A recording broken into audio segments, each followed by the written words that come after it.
January 3rd, 2023. Today in Israel, we actually count the dates slightly different. Some people will say today is October the 87th or 88th, 87 days after the massacre of October 7th. Right now, you can see in front of us, this is what is being colloquially called the car cemetery or the car graveyard. All of these cars here, these are cars of victims of the October 7th massacre. I have to emphasize that each of these cars represents an individual, represents a person who lost his life or was maybe just wounded. What's going to happen to these cars? Well, the ones that can be fixed will most likely be fixed and returned to their owners. But it looks to me from here that a majority of these cars are just destroyed, are unfixable. And so what's going to happen to all of these destroyed cars? More than likely, they think at the moment that they will be burying these cars. They will be burying them. Why will they be doing this?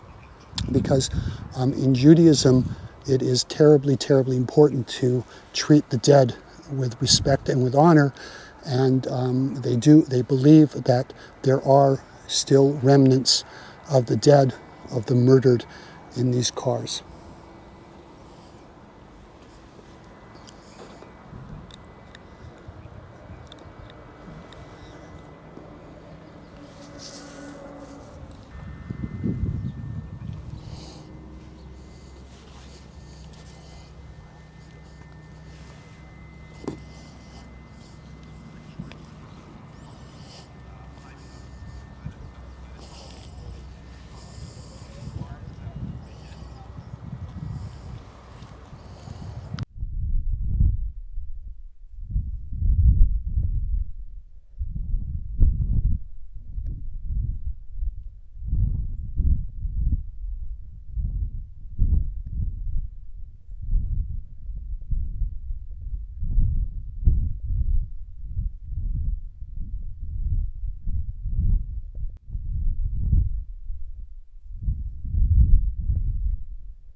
The Nova rave here near the Re'aim Junction. This is a site where on that fateful morning on the Black Saturday where almost 400 partygoers were massacred by the Hamas terrorists. I say almost 400. We're not exactly sure of the numbers because the military, the medical authorities, occasionally they will find evidence of another person who has been killed, and so the numbers do change every once in a while. I have to also emphasize we're not 100% sure how many people were killed that fateful Saturday. The numbers, it's around 1,200, and we're not really sure how many people were kidnapped and are still being held by the Hamas in the Gaza Strip in that direction. This memorial, you can see here, quite a moving memorial.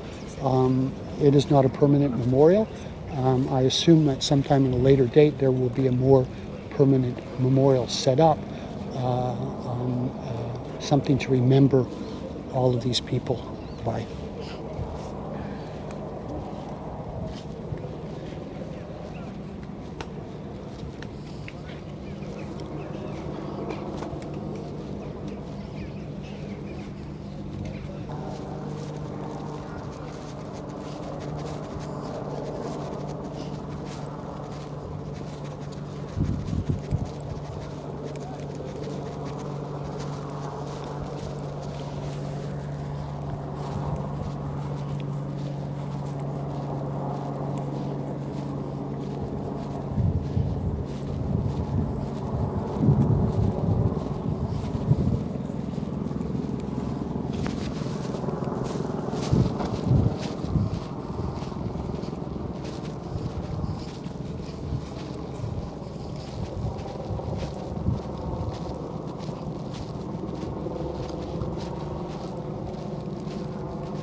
Our final stop today is Kibbutz Be'eri, a very tranquil and nice spot.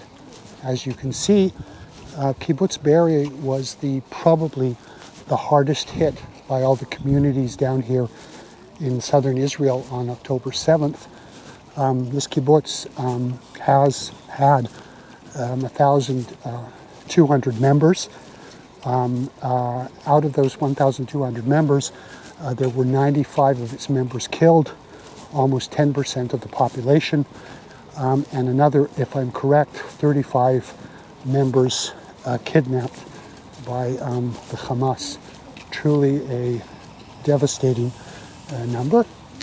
We will go and visit some of the houses, the hardest hit houses here in this wonderful, what at the moment appears to be a very tranquil, beautiful community. But one of the reasons why I've come here to Kibbutz Be'eri and the other places is in order to bear witness, to learn about what happened on October 7th. This is not a tourist site, and I'm trying to retain, to honor the memory of these people. And I want to point out that this is a living place. At the moment, it has been abandoned, but the people who live here, the 1,200 people who live on this kibbutz, their desire, as far as I know, is to come back and live here. And I hope they do. And so, no, this place is not a memorial. It is a living village that now, at this moment, it has been abandoned.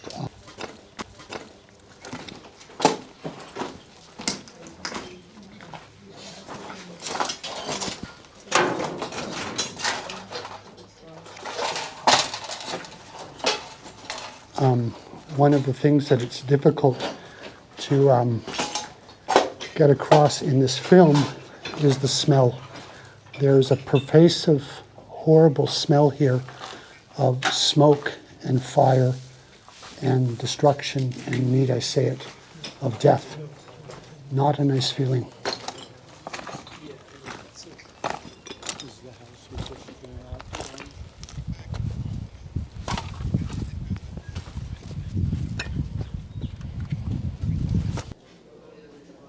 לזכר כל הגיבורים שטיפלו כאן בפצועים ונלחמו. לא נשכח אתכם, במותכם צוויתם לנו את החיים. In memory of all the heroes that took care of the wounded here and fought, we will never forget you. In your death, you ordered us to live.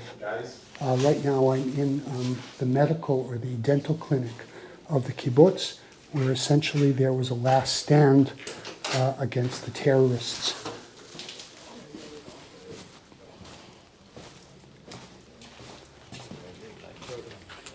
Thank you so much. No, I don't. My girlfriend she lives. She's with the rest of the community in the Dead Sea. So also most of the part of the time here, some part of the time.